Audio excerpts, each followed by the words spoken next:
आत्मा की जो है 3 स्थितियां हैं। इन 3 स्थितियों में 3 स्टेज मानी गई है जो हमारी सोल है उपनिषदों में। पहली है बद्ध आत्मा। बद्ध आत्मा जो कि बंधनग्रस्त है, अर्थात जिसको अभी मुक्ति प्राप्त नहीं हुई है। यह एक सांसारिक अवस्था है। जो हम इस जीवन में जो रह रहे हैं, ये हमारी सांसारिक अवस्था है, ग्रस्त जीवन की अवस्था है, जो कि अभी बंधनग्रस्त है और जिसको मुक्ति प्राप्त नहीं हुई है। मुक्त अवस्था, ये मुक्त अवस्था वो है जो कि मुक्त जीव है।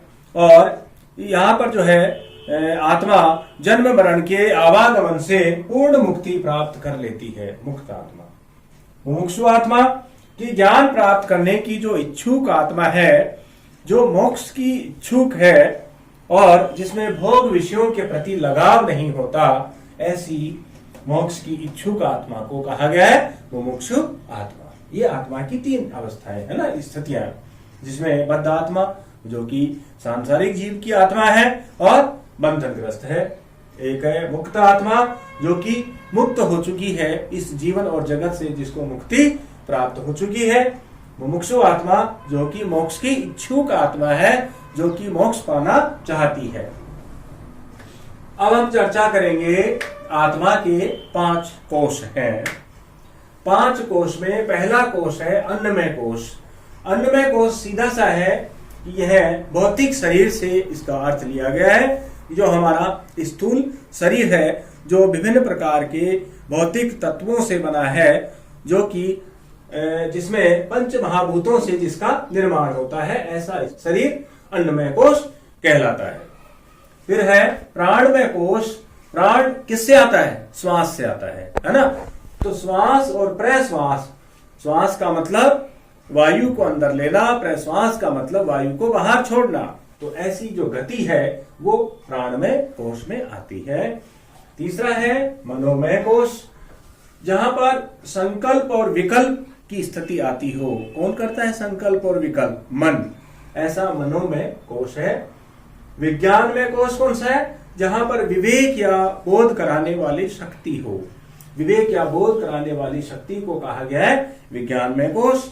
और 5वीं है आनंदमय, जहां पर दुखों से मुक्ति की बात हो, जहां पर आनंद उत्पन्न करने की बात हो।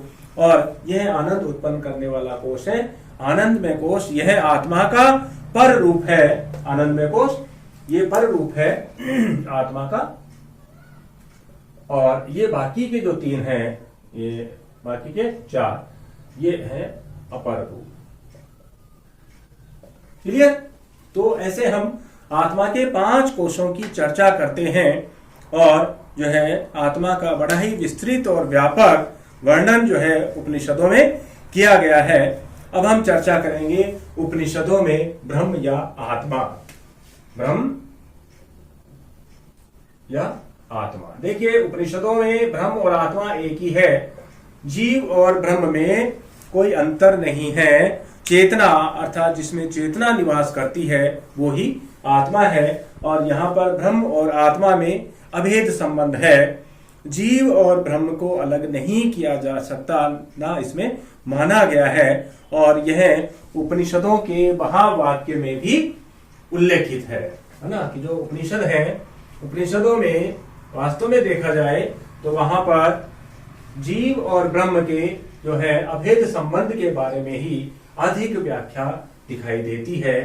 कि उपनिषद कहता है कि जीव और ब्रह्म में किसी प्रकार का कोई अंतर नहीं दिखाई देता, दोनों को एक ही स्वीकार किया गया है। जो महावाक्य है उपनिषद के, बड़ा इंपॉर्टेंट टर्म है, आप लोग इसको याद करेंगे, अक्सर पूछा जाता है। महावाक्य 4 महावाक्य है। पहला है तत् त्वम असि, ठीक है। फिर है प्रज्ञानम ब्रह्म,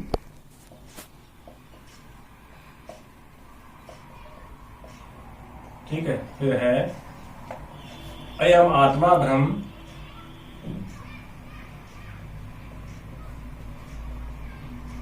फिर है अहम ब्रह्मास्मि, अहम ब्रह्मास्मि, है ना। तो उपनिषदों में जो है ये 4 प्रकार के जो है इन महावाक्यों की चर्चा मिलती है। महावाक्य वो बड़े वाक्य हैं जो जीव और ब्रह्म के एकाकार को जो है स्थापित करते हैं। पहला है तत्त्वम असि, अर्थात वह तू ही है, वह तू ही है।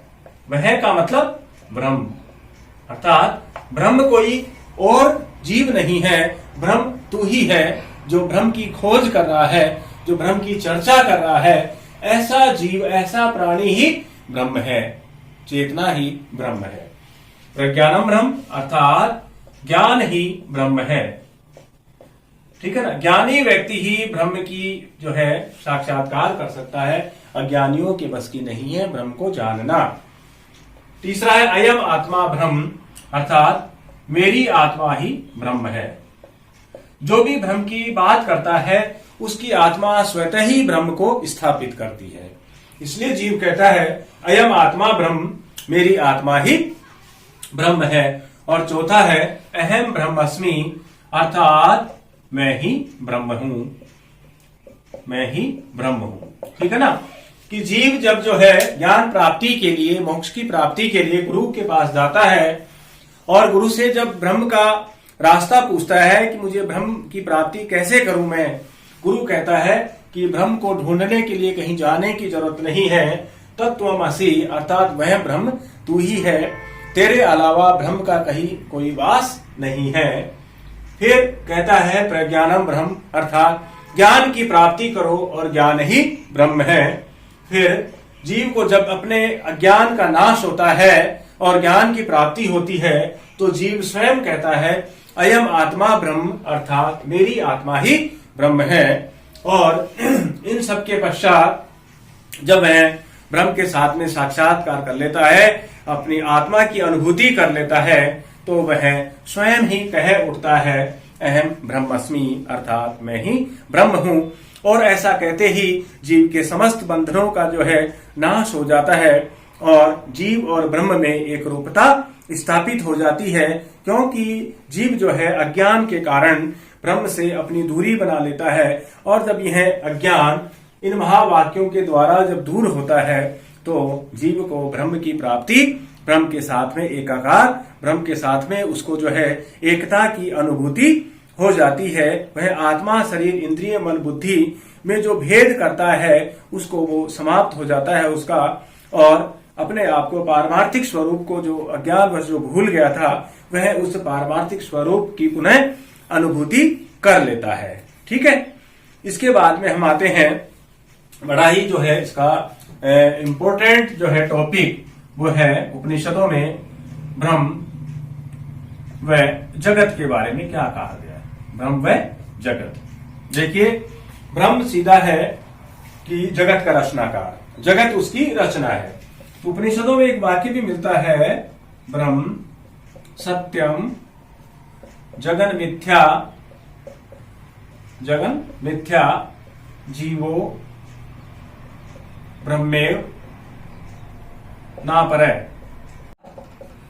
ब्रह्म सत्य है, ब्रह्म सत्यम, ब्रह्म सत्य है, जगत मिथ्या, जीव और ब्रह्म में किसी प्रकार का कोई अंतर नहीं है, क्योंकि जगत ब्रह्म की रचना है और जीव जो है अज्ञान के कारण ब्रह्म और जगत में अंतर समझता है, लेकिन वास्तव में किसी प्रकार का अंतर नहीं है।